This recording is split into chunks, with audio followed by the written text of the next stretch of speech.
See why is it important and how even the most successful organizations can fail. What is the process and how employees usually react to change? And, as a bonus, you can find in the description below a ready-to-use PowerPoint presentation. If you enjoy it, don't hesitate to comment, to like or to subscribe. Let's get started.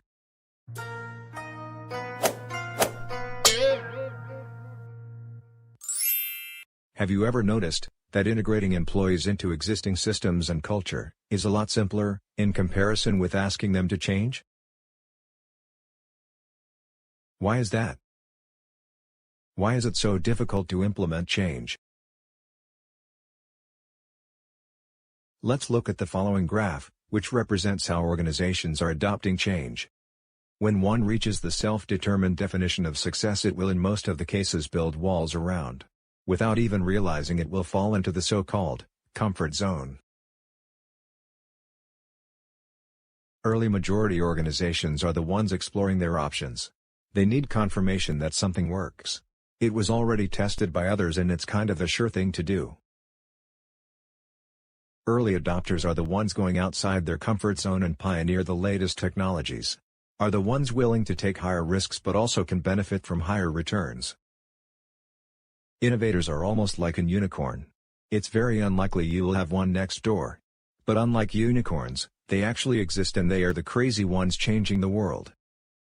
And last, and also the least, laggards. They are the ones which drifted from their comfort zone to oblivion without even realizing. I am sure you do remember Xerox. In 1959, Xerox launched the 914 photocopier and revolutionized the document copying industry. This is something that you already know. What you maybe don't know is that Xerox also had a fantastic research center. Their inventions include the mouse, the laser printer and a Windows icon-based user interface. Sounds familiar? For years Xerox management did absolutely nothing with their cutting-edge inventions and continued to profit from the 914 photocopier. Meanwhile, Apple, Microsoft and HP borrowed their technology and made billions. In 2007 Nokia was earning more than 50% of all the profits in the mobile phone industry, and in 2008, Nokia was said to have one of the most valuable brands in the world. Even more, Nokia has been a surprisingly adaptive company, moving between different businesses such as paper, electricity or rubber shoes. They also made a great move anticipating the rise of cell phones and got rid of everything but the telecom business. Nokia came up with the first smartphone back in 1996, 11 years before the iPhone, and built a prototype of a touchscreen, internet-enabled phone at the end of the 90s. Also Nokia continuously spent enormous amounts of money on research and development. So what went wrong? Nokia focused mainly on hardware and decided to ignore software and also underestimated how important the transition to smartphones would be. They overestimated the strength of its brand and believed that they will quickly catch up. Sadly for them, it was the wrong decision. BlackBerry had in 2007 more than half of the phone market in the US.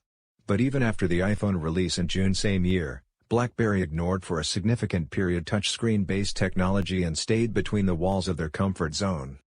Same as for Nokia. Moving from comfort zone back towards innovation was impossible for a company this big. Instant photography at the push of a button. During the 1960s and 70s, Polaroid was maybe the coolest technology company on earth. They were an innovation machine that launched one must-have product after another. Polaroid grew from being a garage startup in 1937, into a billion-dollar company. What they failed to realize was that digital cameras were going to be the way of the future, and once they did it, it was too late. Polaroid filed for bankruptcy in 2001. In 2005, Yahoo owned 21% of the online advertising market. It was number one among all players. Yet today, they are struggling to maintain their number 4 position behind Google, Facebook, and Microsoft. Where did they go wrong? Yahoo decided not to be a dominant search player and outsourced their search engine to Microsoft Bing. Also, Yahoo had the possibility to buy Google in 2002 for $5 billion. Google is now the number 1 brand value in the world, worth over $245 billion, 50 times more. And, they did it again with Facebook in 2006. For some reason they lowered their $1 billion offer during negotiations and Mark Zuckerberg quit negotiations. Facebook is now the number 5 brand value in the world, worth over $129 billion. If I would ask you where would you place iPhone in 2007, what would you answer? Most likely you would say that Apple was among the innovators. The best phone ever made. But what if I would ask, what do you think about Apple in 2018? It might be that most of us would say that Apple is somewhere in the comfort zone. The best iPhone we ever made. Will Apple have the same faith as Xerox or Nokia? Only time will tell. I think one thing we can say for sure today.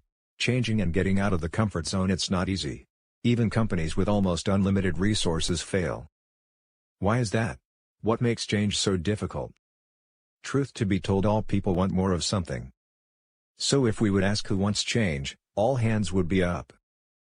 But if we're to ask, who wants to change, people might not be equally responsive. We all want to be more important, have more money, be more attractive, or have a better job, but we would love to get it all without leaving